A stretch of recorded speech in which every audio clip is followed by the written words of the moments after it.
In this video we're going to be looking at bar charts and line graphs and when is the right time to use each of them. Okay, well, to start off with, we've got a bar chart here and a line graph. So I'm just going to talk through each of them because sometimes we can see a chart and it might not be obvious what it's trying to tell us. The key thing, we have a title, so that should give us a good idea of what the information is trying to show. Well, daily tea drinking habits, okay? So if we look at our x-axis, so going across the bottom, we've got cups of tea, so we can see, okay, we've got 0, 1, 2, 3, 4, 5 up to 6. And we've got number of people up the y-axis here, okay? And they've just been written on every 2, okay? 2, 4, 6, 8, 10. So if, for example, we look at the first bar here, this is telling us that there were 4 people who drank no cups of tea in one day. Okay. The next bar is telling us, well, there were 6 people that drank 1 cup of tea a day. Now, even though we've only got markings at the even numbers, if we look at this bar here, you can see, in fact, if I use my ruler, you can see this is coming across halfway between 6 and 8. So this is going to be that there were 7 people who drank 2 cups of tea in one day. And then we've got 8 people that drank 3 cups, 4 people that drank, well, that's between 4 and 6, so that's going to be 5 cups of tea. How many people drank 5 cups of tea in a day? Well, no one, because we haven't got a bar there. And finally, there were, there were 2 people that drank 6 cups of tea in a day. Okay, so that's a good way of using a bar chart. Now, if we look at a line graph here, again we can start with the title. So we've got temperature in London on the 17th of September 2020. So we've got our temperature going up the y-axis, and we've got our units. So we're saying what this is temperature, and it's in degrees Celsius. And along the x-axis, we've got time. So we can see that at 6 o'clock in the morning, the temperature was 12 degrees. At 8 o'clock, the temperature was still 12 degrees. At 10 o'clock, it had risen to 14 degrees. And so on, peaking at, let's see, where are we? So peaking at 4 o'clock and then reducing into the evening. Normally these would be written on graph paper so it would be even easier to see at what times and temperatures your points agree with. Now, you could say, well, we could have done this as a bar graph instead, or a bar chart, because we just have 1 bar for 6 o'clock, 1 bar for 8 o'clock, 1 bar for 10 o'clock. But the useful thing with a line graph is that you can, by joining the points, we can use it to estimate the temperature at other times of the day. So for example, at 9 o'clock, so halfway between 8 and 10 o'clock, well, the temperature would be 13 degrees. Because it's halfway between 12 and 14. So when it makes sense to join the points together, so for example here, well, we've got in between times, then using a line graph is handy. With the bar graph, or with the tea example, it wouldn't make sense to draw this as a line graph because you can't drink, well, you might be able to, but you wouldn't really record drinking 1.5 cups of tea or 2 1/4 cups of tea. You'd only really get, it was 0 cups, 1 cup, 2 cups, 3 cups, 4 cups. Okay, so it's thinking, does it make sense for me to be able to take a reading between my points? And if it does, then a line graph is going to be the way to go. Okay, well, I've got 2 tables of data here, and we're going to decide whether each of these are better illustrated using a bar chart or using a line graph. If we start with this one here, so we've got the height of teenagers, and we're told it's in centimetres. So we've got our different ages, and we've got the heights for boys and the heights for girls.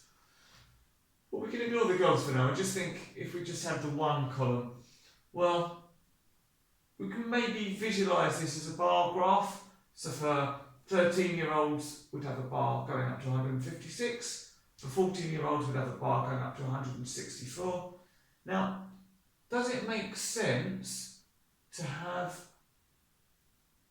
a measurement that's in between 13 and 14? So maybe could we estimate the height of boys when they're 13 and a half? Well, yeah, that seems reasonable. So this is going to be a good example for a line graph. Okay, and we'll draw this in a moment. Before we do that, let's decide what would be the best way of showing this data. So we've got weekly book sales.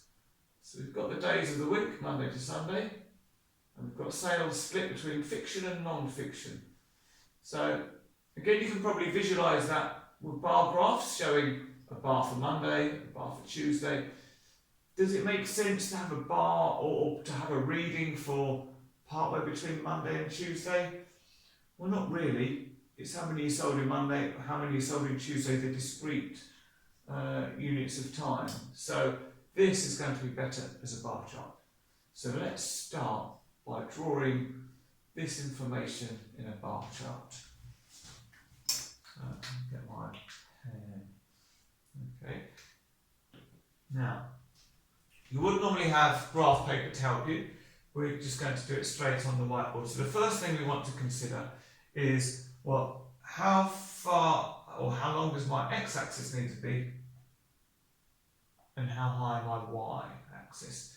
I'm going to start with the y-axis. It's often good to do that because you don't know how much space you're going to need, how much paper you've got. So the highest value that we've got here is 19. So I know that I need my y-axis to go up to 19. Well, that works quite nicely if I split these into centimetres. So I'm going to draw a line here. And in fact, it's always good to go slightly higher with the y-axis, maybe to the next sort of round number. So I've got 20 centimetres on here.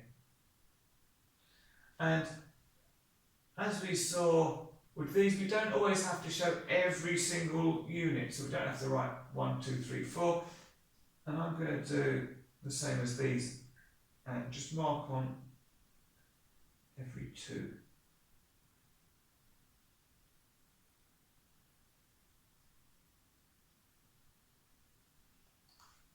Okay, so that means we are going to have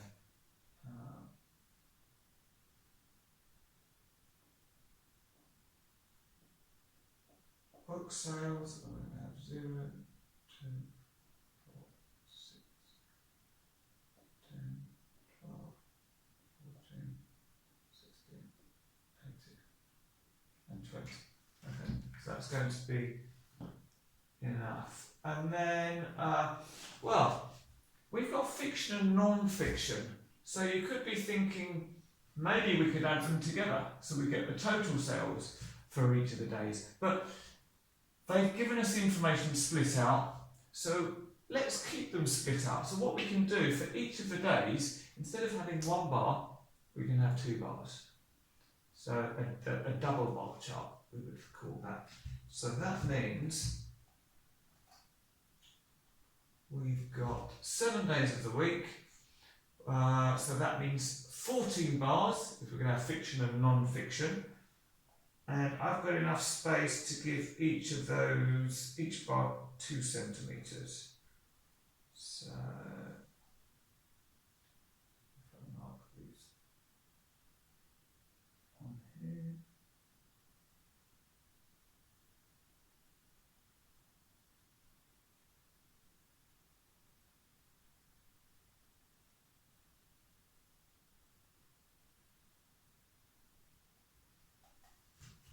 Okay, so now I'm going to write my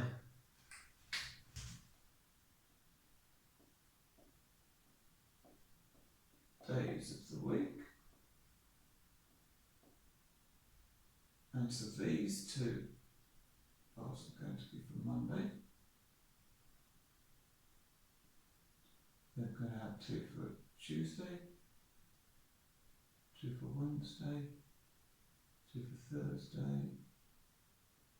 2 bars for Friday, 2 bars for Saturday, and finally 2 bars for Sunday. So now I just need to draw my bars. So let's start with Monday. We've got 12 fiction sales. So 12's here. So we want a nice straight line here.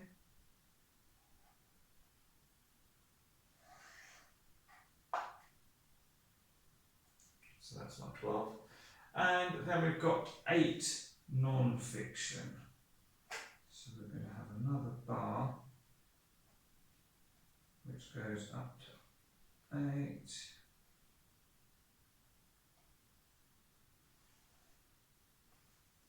Okay, so we've got our 2 bars.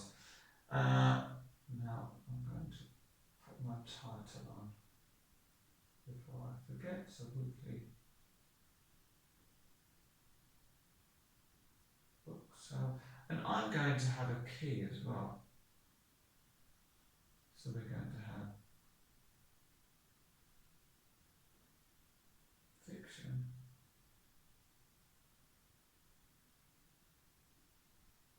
and non-fiction.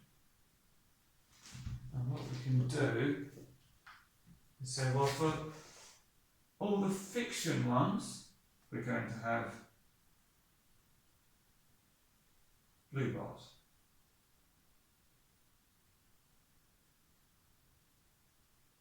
Okay. And for non-fiction, we'll have green bars. Now, if you were doing this answering a question, you might not have colours. Okay, so in that case, maybe you could do diagonal lines for fiction, and we could do horizontal lines for non-fiction, for example. But on the board, it's clearer to use colour. Okay, so that's why I'm doing that. So now, if I do my other bars, let's do, so for Tuesday, we've got 16 fiction. So I'm going to need to extend this line up to 16. And 8 for non-fiction, so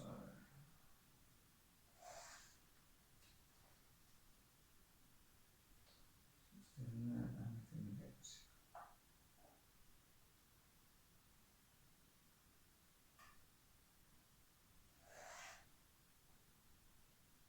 8 for non-fiction. So again, we're going to have this bit in blue. These are my fiction sales.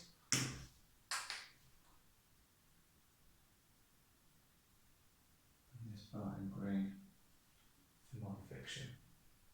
Okay, and we would just carry on. Okay.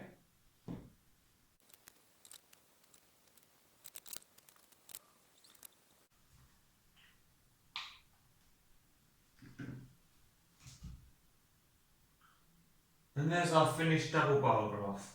Okay, and the useful thing about these is you can see the patterns better than you can probably see with the data. So for example, we can see that, well, on every day our fiction sales were higher than non-fiction, except for Thursday, where they were slightly higher.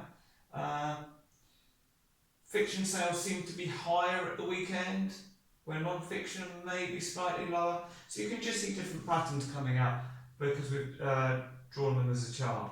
And it's very important that you plan how high, what scale you use, so how high you're going to go, how far across you're going to go. So plan that all out first, so that if you do need to change it, you can just do a little bit of rubbing out. You don't have to change a lot. But if you start drawing your bars immediately, before you've planned it out, well then, you might find out too late and you might have to start the whole thing again. Okay, so plan it before you start putting all the data on there. Okay, and don't draw your key in the middle of your graph as I did, because then you have to move it up. Okay, now onto our line graph. So we're going to use a line graph to show this data here. Now, these are all quite high numbers. 156 is the lowest number, the highest 177. Now, if I'm going to have 177, my lines are only going to be sort of up at the top here. So we can do a little trick. Now, if we, what are we going to need? So I'm looking at the difference from the smallest to the largest. It's, what's it, 21. So maybe if I give myself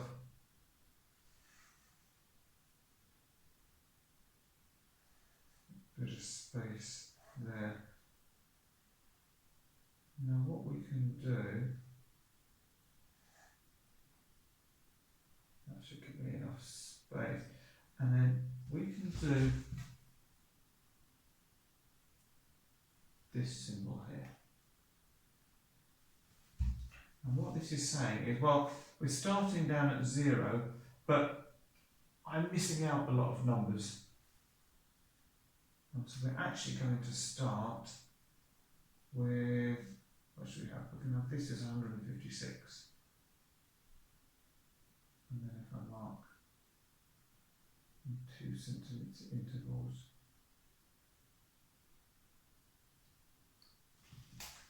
write our values on. Let's do it in red because then it'll be clearer. So we're going to have 0 down at the bottom, but this is going to be our first value. It's 156. 158, 160, 162, 166, 168, 170, 172, 174, 176 and 170.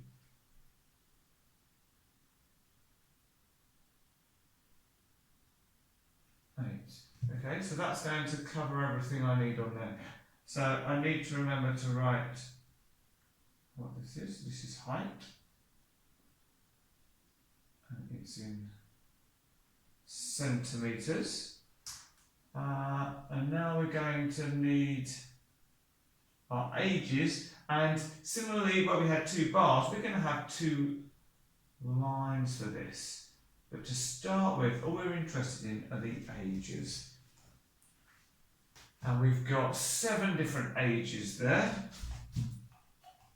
So, if I change pens, we're going to need to make 7 different points. So I'm going to make these at 4 centimetre intervals. 1, 2, 3, 4, 5, 6, 7. So this is going to be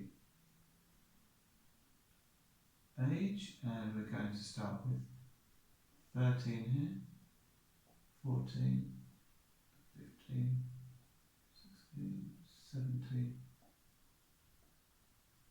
18 and 19. Okay. So let's start by doing the boys' height. In fact, we're going to have a key, a bit like we did before. So we're going to have boys and girls. So we're going to use blue for the boys. Doesn't have to be blue for boys, but it is on this one. And now we start doing our plotting. So, for 13-year-old boys, the average height of teenagers is 156 centimetres. So we're going to have, we put a little cross there. Go up from 13 and across to 156. For 14-year-olds, we've got 164 centimetres. So we go up. Put across there. Okay, and we're just going to continue doing that. So for 15-year-olds, we're going up to 170, so that's right here. As I said before, you'd have graph papers, you would be able to do this more accurately than me having to do it by eye. So 16 and 173. So 173 is going to be between these two, so up there. 17-year-olds, 175.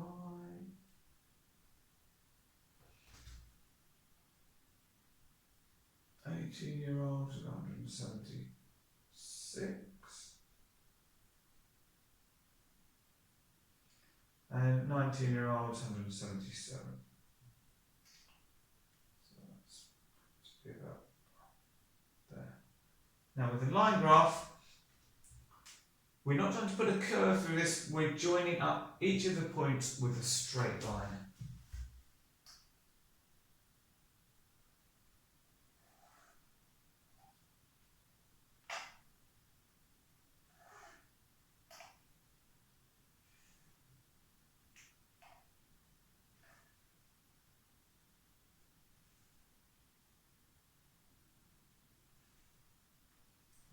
So because we're using a straight line between each of the points, it does assume that between the age of 13 and 14, boys are growing at a constant rate, which might not be right, okay, but we're just using it for an estimate.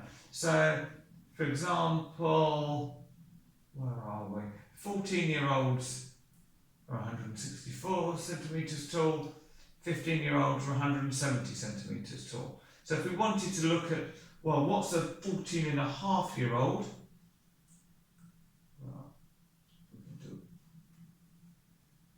a dotted line down to 14.5 and then read across.